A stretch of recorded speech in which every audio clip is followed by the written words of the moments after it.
4টে tomato নিয়ে নিয়েছি। এবার আমি টমেটোগুলো কেটে নেব। পেছনে টমেটোর এটা কেটে নিতে হবে, না হলে টমেটোগুলো খুব শক্ত হয়ে থাকে। এই যে আমি ঠিক করে কেটে নিলাম। এবার এটাকে আমি 4 টুকরো মতন করব। সমস্ত টমেটোগুলোকে আমি এরকম 4 টুকরো করে নেব।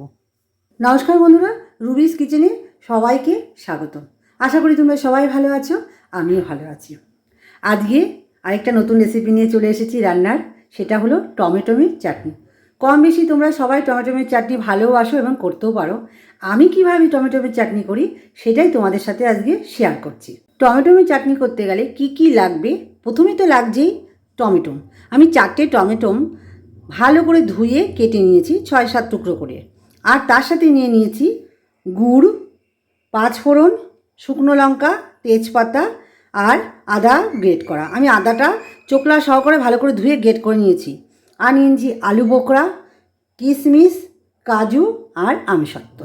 চলো এবার দেখাই। কড়াই গরম হয়ে গেছে, আমি পরিমাণ মতন তেল দিয়ে নিচ্ছি।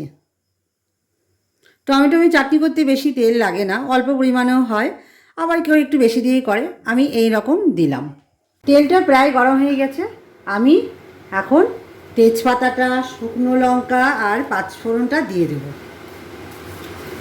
দিয়ে দিচ্ছি, শুকনো লঙ্কাও দিয়ে দিলাম আর তেজপাতাটাও দিয়ে দিলাম।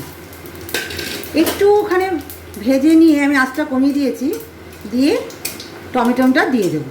টমেটোগুলো দিয়ে নিলাম, আঁচটা কমিয়ে দিয়ে ছেড়ে দিয়েছি।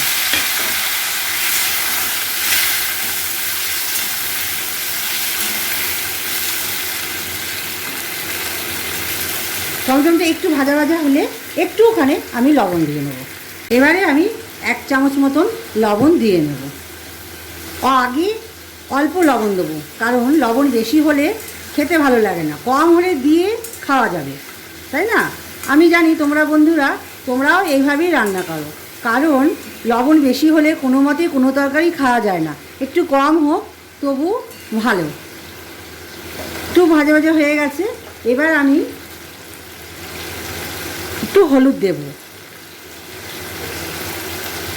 তোমরা চাইলেও দিতেও পারো, নাও দিতে পারো, কিন্তু একটু হলুদ দিলে রঙটা ভালো আসে, তাই আমি অল্প পরিমাণে একটু হলুদ দিয়ে নিলাম। দেখো টমেটো থেকে কি সুন্দর জল ছেড়ে গেছে। তবু আমি হালকা করে একটু ভেজে নিয়ে জল দিয়ে সিদ্ধ করে নেব। আমি এই কাপের 2 কাপ মতন জল দিয়ে নেব, যাতে টমেটোটা একদম সিদ্ধ হয়ে যায়। এবার আমি একটু ঢেকে দেব, কারণ তাড়াতাড়ি সিদ্ধ হবে বলে আমি একটু ঢেকে দিলাম। দেখো টমেটোটা একদম প্রায় ভেঙে গেছে, হয়ে গেছে, একদম সিদ্ধ হয়ে গেছে। এবারে আমি আদা যে গ্রেট করে রেখেছিলাম এটা দিয়ে দেবো। একটু কাঁচা কাঁচা আদার গন্ধ ভালোই লাগে টমেটো চাটনিতে, যে কোনো চাটনিতেই। এরপরে আমি এইগুলো দিয়ে দেবো: আলুর বোখরা, আমসত্ত্ব, কাজু, কিশমিশ। আমসত্ত্বটা আমি টুকরো টুকরো করে কেটে নেব। আমি এবার আমসত্ত্বগুলো দিয়ে দিলাম, আলুর বোখরাটাও দিয়ে দেবো, কাজু কিশমিশগুলো সব দিয়ে দেবো। দিয়ে একটু সব মিশিয়ে নিয়ে গুড়টা দিয়ে দেবো। গুড়টা আমি দিয়ে দিলাম। অনুষ্ঠান বাড়ির মতন আশা করি হয়েছে আমার এই টমেটোমের চাটনি। তো চাটনি কার না ভালো লাগে? প্রত্যেকেই চাটনি কম বেশি খেতে ভালোবাসো, আর খাবারের শেষে চাটনি না হলে ভালো লাগে? তো চাটনি তো সবারই প্রিয়, একদম আমার তো প্রিয়। তোমাদের কার কার চাটনি প্রিয় আমাকে কমেন্ট করে অবশ্যই জানাবে। তো একটু ফুটে গেলে আমি নামিয়ে নেব। দেখো চাটনি আমার একদম রেডি, অনুষ্ঠান বাড়ির মতন। আমি এবার একটা বোলের মধ্যে নামিয়ে নেব। তোমরা কিন্তু এই চাটনিটা ফুটাবে অনেকক্ষণ, যতক্ষণ না গুড় বা চিনি না গলে। এই রকম দেখো আঠা আঠা হবে, তবেই দেখেই মনে করবে যে চাটনি হয়ে গেছে। তো আমি একটা পাত্রে নামিয়ে নিচ্ছি।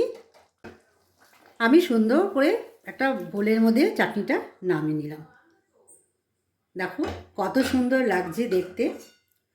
চাটনি সবসময় ঠান্ডা খেতেই ভালো লাগে। চাটনির লুকটা তো দারুণ হয়েছিল, খেতেও দুর্দান্ত হয়েছিল। তোমরা অবশ্যই বাড়িতে একবার ট্রাই করে দেখো, আর ট্রাই করে আমাকে কমেন্ট করে জানাবে যে কেমন তোমরা বানিয়েছো। আমি তো বললাম ভালোই হয়েছে, খেতেও দারুণ হয়েছিল। ছেলেমেয়েরা তো দুর্দান্ত খেয়েছে হাত চেটে পুটে। আর আরেকটা কথা তোমাদেরকে আমি জানিয়ে দিই, চাটনি অসময় সব সময় জন্য ঠান্ডা করে খাবে, আর বেশি করে করে রাখবে যাতে প্রতিদিন করতে না হয়। তাহলে কী হবে, খাওয়া শেষে পাতে একটু চাটনি হলে দারুণ লাগে। তো বন্ধুরা, আজকে এই পর্যন্তই। আমার পাশে থাকবে, চ্যানেলটি সাবস্ক্রাইব করে দেবে, লাইক কমেন্ট অবশ্যই করবে। টাটা বন্ধুরা, ধন্যবাদ।